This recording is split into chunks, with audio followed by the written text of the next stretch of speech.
This is a 10-minute item, which is specifically for items that are not on the agenda this evening, and it looks like Coleen Rowley is interested in speaking. And so if you can please step to the podium and state your name and address. Hi, Coleen Rowley, 193 Beaumont Court, Apple Valley. Thank you. Thank you for giving me a few minutes again. My husband and I and a couple other concerned citizens were here 2 months ago, and we're asking to get on the official agenda rather than just the public speaking time for this very important issue that everyone's been hearing for weeks now about, is the fiscal cliff. And most cities and even states think, well, that's in Washington, D.C. They're discussing how to balance the budget. And every once in a while, a city council person will say, that has no bearing upon us in the city. And so our questions 2 months ago, which we were still waiting for an answer, I don't know if the city attorney was working on it, but we basically asked a couple of things. I had 4 questions, but the 2 questions was how much money in taxes has Apple Valley spent on the military and the wars? And the other question was, how much has Apple Valley specifically been cut in community development block grants and or perhaps other types of federal funding? And so I don't know what other federal funding might exist. I still have that question about, maybe burn grants or other things that would be federally funded that Apple Valley might be cut. But in the 2 months, we took it on ourselves and we called up to Dakota County and talked to a lady there. Andrea Brennan is the one woman, and somebody else called me back today. And we found out Dakota County as a whole has been cut quite a bit since its high funding of 2001. And it's broken down in Apple Valley. There's 12 cities that share this funding. But Apple Valley in 2001 received $179,000 something in community block grants. And in 2012, it received $115,000. So what is being received now in this federal funding is 65% of what it was before 9/11 or at the time of 9/11. And I think this is pretty typical around the country. And this is the reason why local cities should care.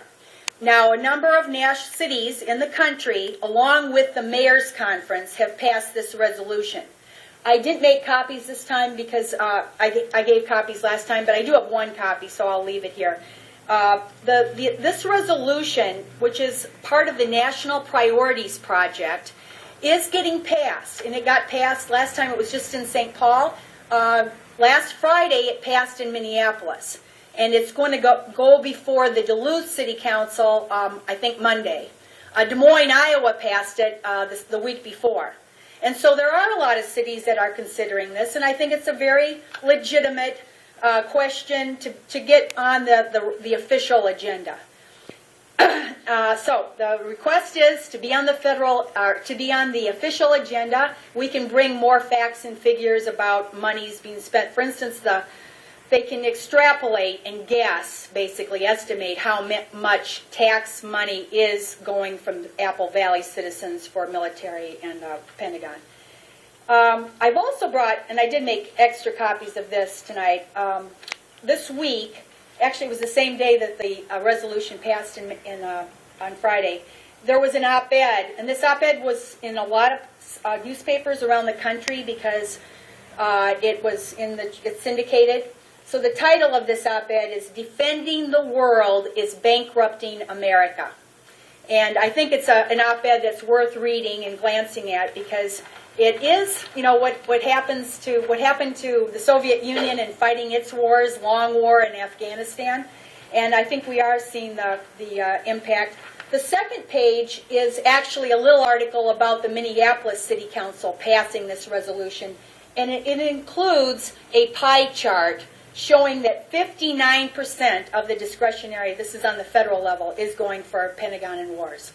So I know that we will hear a lot more in the coming weeks about the fiscal cliff. I am quite afraid that it's not going to go away. I don't think the fiscal cliff will be solved no matter what kind of budget they come, maybe they'll compromise, and maybe they will come up with one. But I think we're going to be looking at this as long as we cannot rein in that type of spending on wars and military. And we're asking you to consider the resolution. So I'll go. Great. Thank you very much, Coleen. If you will give that information to our city clerk. Okay. We were prepared with the CDBG funding, and you've already shared the information. So thank you very much. Oh, great. Thank you. Thank you.